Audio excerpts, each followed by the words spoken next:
You're listening to Montreal Now with Aaron Rand and Natasha Hall on CJAD 800.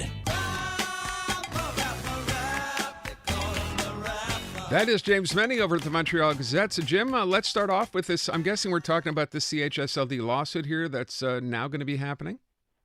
Yeah, well, class action suit, $10 million class action suit, what an absolutely horribly timed development for the Legault government. We have remarked repeatedly on the show that, to a certain extent, those are the glory days for this government. They could do no wrong. They were running the table in terms of the message. They were pretty well, their word was quite literally law. And now, after a rather embarrassing coroner's inquest and ombudsman's investigation into how the government was running this, we're going to be revisiting this in a completely different context now, with a government that is anything but popular, with a premier who is considered to be anything other than infallible or trustworthy by many, many Quebecers, certainly those in Quebec City area. So this is just awful, and it wouldn't surprise me, guys, if I'm seeing a dollar figure attached to this of being $10 million. It wouldn't surprise me if the government decided to settle this rather than proceed with what could be a very torturous and damaging revisitation to one of the darker chapters, not just of this government's history, but of Quebec's history. We're talking here, by the way, only public CHSLDs? Oh, there's only 118 of them. I think that's enough. So yeah, we're not talking about the cases like Heron, right? But listen, things were bad enough. It wasn't a matter. The virus didn't care. Who was paying the bills.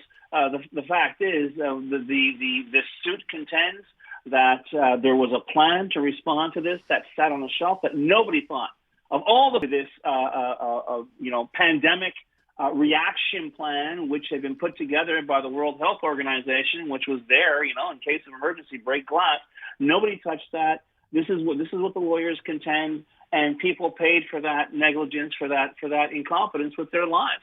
And clearly, Superior Court justice figured there's enough there to be argued in a court of law. And for me, I don't think so much a matter of the level of responsibility or liability.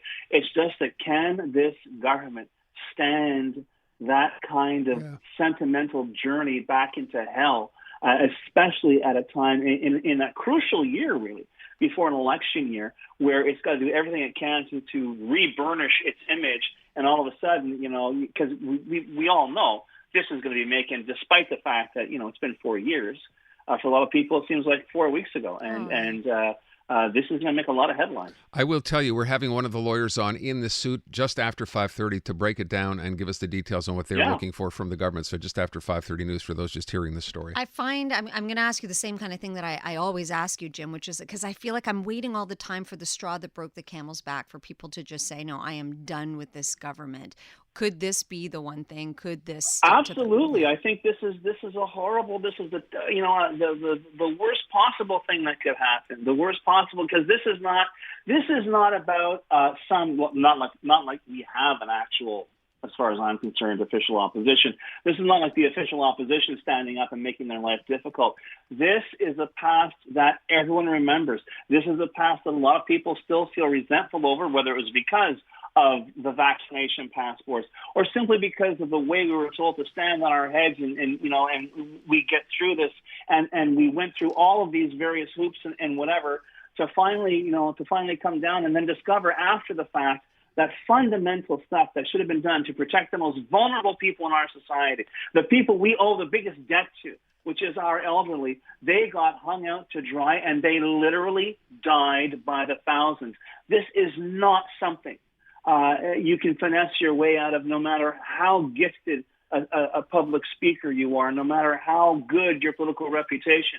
This is a very, very dark cloud that had passed over Quebec, and now it looks like it's going to be coming back. So, and as I say, there's a part of me that says already I think there may be people in the government trying to assess how quickly, how how elegantly they can settle this without too many headlines being cranked out. Although I will point out, historically, I mean, it seems to me the Premier's not one, we've noticed that, to back down and ever basically say, I'm wrong, by just simply saying, okay, we'll settle this thing. That's admitting exactly that. Is it likely the government will do that? You really think that's what's going to happen here?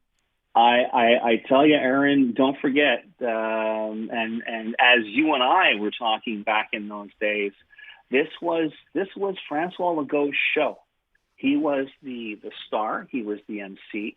He was the how can I put it, the stage manager through all of this. I mean, we talked about Arruda and so on, but it was basically Francois Legault's, father of the nation press conferences.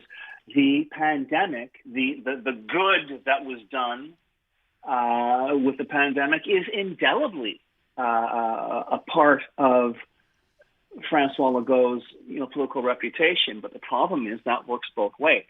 And we're finding out, now that we found out that Francois Legault has, how can I put it, a rather casual relationship with the facts every now and then, that his credibility is not what it once was. If we start hearing about problems that occurred in these long-term care centers over the first and second wave of the pandemic, as we did during the coroner's inquest, as we did during the Quebec Ombudsman's investigation as well. But I think the context now is different. The context isn't, cut them some slack, nobody knew what they were doing. There was a plan. We're discovering that there were things that we weren't told. There were things in place that weren't used. There were levers and buttons that should have been pushed, but nobody knew to push them. And perhaps given the scrutiny that our healthcare system is under right now, and God help us, there's nothing saying it couldn't happen again. And I honestly believe that the amount of damage that simple straight up coverage of this class action suit could have on this government is the possibility is off the scale. Yeah, no one wants to relive that. Okay, well, it's funny. That's what I'm thinking at this as it's coming. I'm like, I tune it out to some degree because it takes us back to such an ugly place. So that's my only thing. My thought process is maybe other people are like, no, I don't want to hear about it. I don't, just make it go away. But on the other hand, you know what? Maybe the thousands who died during that, the thousands of people who died in Quebec should not be an abstraction. Maybe we should find out exactly what happened and try and prevent it from happening again. Agreed. James MENNIE at the Montreal Gazette. Thank you, Jim. Adama.